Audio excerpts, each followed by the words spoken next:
नमस्कार दोस्तों, BR07 news में आप सभी का बहुत बहुत स्वागत है। मधुबनी में RTI एक्टिविस्ट का पहले गला घोटा, फिर जलाकर मार डाला। अस्पताल माफिया पर घूम रही शक की सुई। जी हां दोस्तों, यह बड़ी खबर हम आपको बता रहे हैं कि मधुबनी जिले के बेनीपट्टी थाना क्षेत्र के उड़ेन और पाली गांव के बीच शुक्रवार की रात पुलिस ने अवैध RTI कार्यकर्ता बुद्धिनाथ झा उर्फ अविनाश झा का जला हुआ शव बरामद किया। RTI एक्टिविस्ट के साथ अविनाश एक पत्रकार भी थे। उनका 9 नवंबर की रात लोहिया चौक पर उनके घर के पास से ही 4 लोगों ने अपहरण कर लिया था। शनिवार को पोस्टमार्टम के बाद उसका शव परिवार को सौंप दिया गया।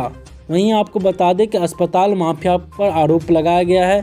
पुलिस के मुताबिक अविनाश झा के भाई चंद्रशेखर ने जो FIR दर्ज कराई है उसमें अवैध स्वास्थ्य क्लिनिक मालिकों पर इस कांड का आरोप लगाया गया है। इसी अस्पताल माफिया के कंड चोर पर अविनाश ने खुलासा किया था। अस्पताल माफिया का खुलासा कर रहे थे अविनाश। वही आपको बता दें कि अविनाश झा अपने क्षेत्र में अवैध और अनाधिकृत क्लिनिकों, अस्पतालों और स्वास्थ्य प्रतिष्ठानों के खिलाफ अपने वेब पोर्टल पर RTI आवेदन और कथित तौर पर लेख लिखे थे। पुलिस सूत्रों ने कहा है कि उन्होंने बिना लाइसेंस के चल रहे कई प्रतिष्ठानों के खिलाफ मधुबनी DM को कई याचिकाएं भी सौंपी थी, जिसके बाद उनमें से कई को या तो प्रशासन ने बंद कर दिया या जुर्माना लगाया। वहीं आपको बता दें कि पूछे जाने पर बेनीपट्टी के SDO अरुण सिंह ने शनिवार को अविनाश की हत्या में शामिल लोगों की गिरफ्तारी के लिए छापेमारी की जा रही है।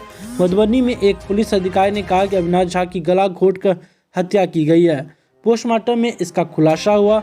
सबकी पहचान परिवार के सदस्यों ने उसकी एक अंगूठी और पैर में तिल और लाल शर्ट के जले हुए अवशेषों के आधार पर की, जिसे उसने 9 नवंबर को पहना था।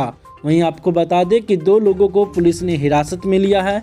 अधिकारी ने कहा कि ऐसा लगता है कि कहीं और हत्या कर दी गई और अपराधियों ने उसके शरीर को वहीं जला दिया, क्योंकि घास और झाड़ियों भी जल चुकी थी। अधिकारी ने कहा कि एक निजी क्लिनिक चलाने वाले सहित 2 लोगों को शनिवार को पूछताछ के लिए हिरासत में ले लिया गया था।